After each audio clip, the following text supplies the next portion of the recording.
공주마마, 송구하지만 조금 쉬어가면 안 되는지요? 앞서 걸어가는 공주를 붙들고 유모가 숨을 몰아쉬며 말했습니다. 미안하구려. 유모, 많이 힘들지? 내가 급한 마음에.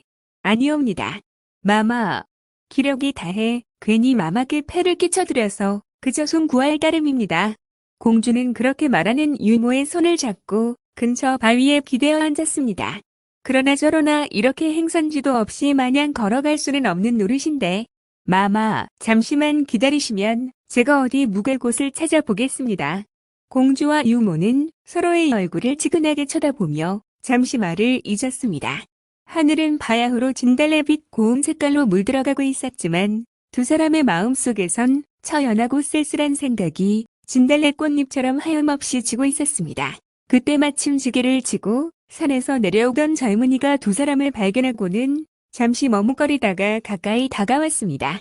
제가 참견할 일은 아닐지 모르나 이곳 사람이 아닌 듯한데 혹시 누구를 찾아오셨습니까? 갈 곳이 없어 고민하던 유모는 젊은이가 내심 반가웠습니다. 어쩌다 길을 잃어 이곳까지 왔소이다. 이제 날도 저물어가니 이 근처에 어디 하룻밤 묵을 곳이 없겠소. 유모는 젊은이를 유심히 살펴보며 물었습니다. 저런, 여기서 마을까지 가려면 한참을 더 가야 하는데 괜찮으시다면 저희 집에서라도 하룻밤 묵어 가시지요. 말하는 폼이나 행동거지가 산에서 나무나 하고 사는 어느 나무꾼과는 다른 젊은이였습니다. 유모는 곱장공주를 모시고 젊은이를 따라 나섰습니다. 젊은이의 집은 산기슭에 있었는데 방 안에는 서책들이 한쪽 벽면을 가득 메우고 있었습니다. 젊은이는 두 사람을 방으로 안내한 후 서둘러 밥을 지어 상을 차려내왔습니다. 혼자 살고 있어 그다지 먹을 만한 것이 없소이다. 부족하지만 한 끼 허기를 면하는 데는 도움이 될 것입니다. 공주와 유모는 새벽부터 제대로 먹지도 못하고 사람들의 눈을 피해 한양에서 이곳 속리산까지 종일 걸어왔는지라 밥 한 그릇을 맛있게 먹어 치웠습니다. 고맙습니다. 도련님, 보아하니 이런 산골에 사실 분은 아닌 듯한데 어찌 이런 산중에 혼자 살고 계신지요? 하하, 그리 보이십니까? 실은 제조부님의 함자가 김자종자 서자이십니다. 지금의 임금에게 억울하게 죽임을 당하셨지요. 그는 어린 임금 단종을 보호하려다 아들과 함께 세조에게 무참히 죽임을 당한 김종서 대감의 친손자였습니다. 그로 인해 집안은 풍비박산이 나고 저 혼자서만 이곳까지 피신해 온 것입니다. 젊은이의 말에 공주는 입술을 꼭 깨물며 눈물을 흘렸습니다. 아버지, 이 많은 업보를 어찌하시렵니까? 그 모습을 본 젊은이는 의아한 듯 물었습니다. 제가 무슨 잘못이라도 했나요? 갑자기 왜 눈물을 흘리시죠? 유모는 그제야 속사정을 말했습니다. 사실은 이분은 공주마마이십니다. 그런데 그만 전하의 노여움 때문이지요. 공주는 천성적으로 품성이 착하고 마음씨가 고왔습니다. 그녀는 아버지 세조가 무자비하게 왕위를 참탈하고 그것도 모자라 나이 어린 단종을 죽이려 하자 그냥 지켜볼 수가 없었습니다. 아바마마, 어찌 어린 조카를 죽이려 하십니까? 이는 혈육간에 있을 수 없는 일이옵니다. 부디 통촉하옵소서. 마마. 공주가 피눈물을 토하며 간청했지만 세조는 오히려 공주를 나무랐습니다. 내가 관여할 일이 아니니 썩 물러가거라. 아바마마. 자식된 도리로서 그릇된 일을 하시는 아버지를 어찌 그냥 두고 볼 수 있단 말입니까? 제발 소녀의 말을 저버리지 말아주소서. 매일같이 공주의 간호는 계속되었고 진노한 세조는 마침내 공주에게 무거운 벌을 내릴 생각까지 하게 되었습니다. 일이 이렇게 되자 불안한 사람은 공주의 어미였습니다. 세조와 공주 사이에서 어찌할 바를 모르고 있었는데 딸의 목숨까지 위험할지 모른다고 판단하여 조용히 공주의 유모를 불렀습니다. 지금은 공주의 앞날을 누구도 장담할 수 없으니 당분간 너가 공주를 데리고 멀리 피해 있도록 하라. 왕후는 약간의 폐물을 챙겨 공주와 유모를 몰래 대궐 밖으로 내보내고 남편에게는 공주가 갑작스레 죽었다고 말했습니다. 그렇게 해서 공주와 유모는 대궐을 떠나 무작정 이곳 속리산까지 오게 된 것이었습니다. 유모의 말을 들은 젊은이는 사뭇 비탄에 잠긴 아조로 말했습니다. 어쩐지 처음 뵙기에도 예사분이 아니라고 느꼈는데 그런 사연이 있었군요. 허참 이 무슨 기이한 인연인지 알 수 없으나 갈 때를 정하실 때까지 저희 집에서 편히 지내십시오. 세인들의 눈을 피하기 여기가 그만일 겁니다. 공주는 아무 말 없이 그저 고개만 숙이고 앉아 있었습니다. 감사의 뜻으로 가지고 있던 폐물을 내밀었습니다. 고맙습니다. 이것으로 보답이 될지 모르나 부디 사양치 말고 받아주십시오. 이런 귀한 폐물을 내놓았다간 금방 신분이 들통날지 모릅니다. 나중에 세상이 잠잠해지면 그때 받도록 하겠습니다. 젊은이는 조용히 방을 나갔습니다. 그날부터 젊은이의 집에서 살게 된 공주와 유모는 불편한 생활이었지만 평화로운 나날을 보냈습니다. 시간이 갈수록 공주는 젊은이가 학문의 조예가 깊고 인품 또한 훌륭하여 점차 마음이 끌렸습니다. 젊은이 역시 공주의 심성에 끌려 그녀를 마음에 두고 있었습니다. 이를 눈치챈 유모의 주선으로 어느 날 두 사람은 정화수 한 사발을 떠놓고 조촐하게나마 혼례를 치렀습니다. 세월이 지나 수라의 자식도 생겨나고 세상도 조금씩 평화로워짐에 따라 젊은이는 유모가 갖고 있던 폐물을 팔아 집과 땅을 장만하여 농사를 지으며 그럭저럭 편하게 지낼 수 있게 되었습니다. 그러던 어느 날이었습니다.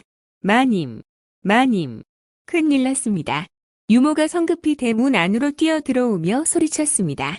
무슨 일이요? 어찌 그리 급하게 뛰어오노? 유모의 다급한 목소리를 들은 공주가 방문을 열고 내다보았습니다. 내일 전하께서 이곳을 지나가신다 합니다. 공주는 가슴이 철렁 내려앉았습니다. 몇 년을 죽은 목숨으로 살아왔지만 부모에 대한 그리움은 날이 갈수록 가슴에 사무치고 또 사무쳤던 것입니다. 그 무렵 세조는 몹쓸 병을 얻어 전국의 유명한 사찰을 돌아다니며 자신이 저지른 죄과를 부처님께 참회하고 있었는데 때마침 속리산에 있는 법주사를 찾아가는 길에 공주가 사는 마을을 지나가게 된 것이었습니다. 다음날 공주는 먼 발치에서나마 아버지의 모습을 보려고 큰 나무 뒤에 몸을 숨기고 멀리 내다보고 있었습니다. 이윽고 더 멀리서 천천히 여가의 행렬이 다가왔습니다. 그런데 웬일인지 공주의 집 앞에 이르러서 그 행렬이 멈추더니 세조를 수행하던 한 신하가 집 앞에서 놀고 있는 공주의 아이들을 세조에게 데리고 가는 것이었습니다. 멀리서 보기에도 자신을 닮았다고 생각하여 데려오라고 명했던 것입니다. 세조는 아이들을 가까이에서 보고는 더욱 귀하다는 듯이 말했습니다. 허허, 참으로 나를 많이 닮았구나. 내 눈이 잘못되었는가? 아니옵니다. 전하, 정말 신기한 일이옵니다. 세조가 아이들의 얼굴을 이리저리 살피며 매만지는 모습을 본 공주는 차마 터져나오는 울음을 참을 수 없었습니다.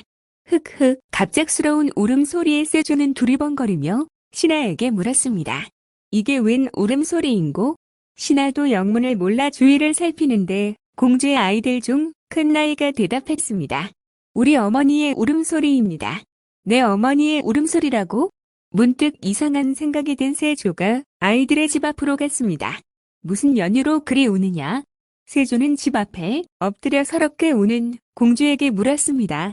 한동안 말을 잇지 못하고 눈물만 흘리던 공주가 천천히 고개를 들어 세조를 바라보았습니다. 아니, 넌 아바마마. 소녀 지난날 아바마마의 누여움을 피해 이곳으로 도망을 와 이렇게 살고 있사옵니다. 이 불효자식을 용서하옵소서. 아바마마. 세조는 얼른 다가가 바닥에 엎드려 흐느끼는 공주를 품에 안았습니다. 난 이제껏 내가 죽은 줄로만 알았다. 모든 것이 다 이 죄 많은 아비의 허물이니라. 이 아비가 잘못했느니라. 세조는 집으로 들어가 못다한 이야기를 나누었습니다. 그래, 이 아이들의 아비는 누구냐? 공주는 잠시 망설였으나 아이들의 아버지를 속일 수는 없는 노릇이었습니다. 옛날 정승을 지냈던 김종서 대감의 손자이옵니다. 지금은 잠시 집을 비웠습니다. 세조는 뜻밖에도 담담하게 말했습니다. 그 정도 제목이면 훌륭한 부마를 얻은 셈이다. 내 한양으로 올라가서 너희를 부를 터이니 이제부터 나와 함께 지내자꾸나. 세조는 공주의 손을 부여잡고 다정하게 말했습니다. 밤늦게 집으로 돌아와 공주에게서 낮에 있었던 일을 전해 들은 김종서의 손자는 잠시 생각에 잠겼다가 자리에서 벌떡 일어났습니다. 부인, 이제 와서 한양에 가본들 누가 나를 반겨주겠어. 조정은 여전히 지난날의 반정 공신들이 세력을 잡고 있소. 지금 내가 나선다면 공연히 문제만 일으킬 뿐이요. 내일이라도 대궐에서 사람들이 온다면 아니 갈 수도 없을 터이니 그 전에 우리가 먼저 이곳을 떠납시다.